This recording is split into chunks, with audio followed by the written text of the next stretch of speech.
It opened our world to a whole new space and made us believe we could achieve the impossible. Celebrate the 50th anniversary of mankind's greatest leap with special coverage on BBC World News.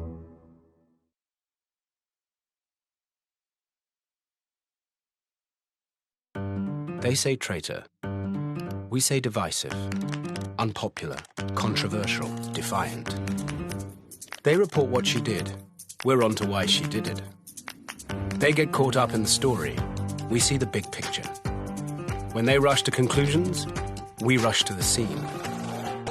It's black and white, they say. It's never black and white. BBC News. Find out what's actually happening.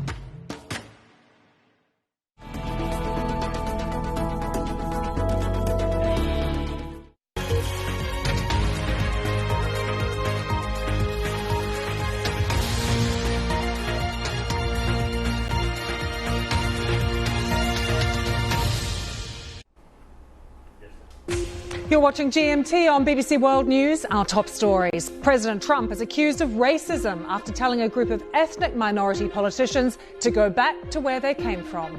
He told the 4 women, 3 of whom were born in America, they should fix the catastrophic governments in their countries of origin instead of criticising the US. We'll bring you rare access from inside Iran as last-ditch talks try to stop the country's nuclear deal from collapsing. Iran is still a good year away from developing a nuclear weapon. We think there is still some closing but small window to keep the deal alive. England! And surely the most exciting World Cup cricket match of all time, England beating New Zealand in a thrilling final. Look at this picture. We're going to be talking to the diver who got up close and personal with this giant jellyfish. Also on the programme, Aaron is looking at China's economy today. Yeah, Lucy, we know it's the world's second biggest, and we also know it's having a bit of a trade tussle with the biggest. And I tell you what, that US trade war is beginning to bite. China's economy grew at its slowest rate in nearly 30 years. So stay with us, because we're going to find out, what does Beijing do? Will it throw more cash into the economy? And will the low numbers force the Chinese to finally strike a deal with Washington?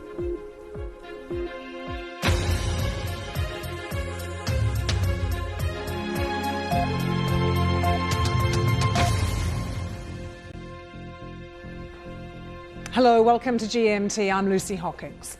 President Trump has triggered a furious reaction from the Democratic Party after he suggested that a group of ethnic minority congresswomen go back and help the places from which they came. It's thought he was referring to 4 congresswomen. 3 were born in the US, 1 moved to the US as a child.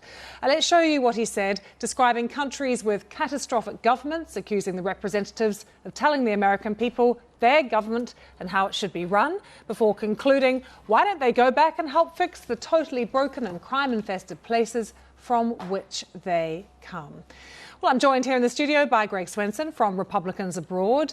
And let's take you to the US and talk to Daniel Lippman from Politico.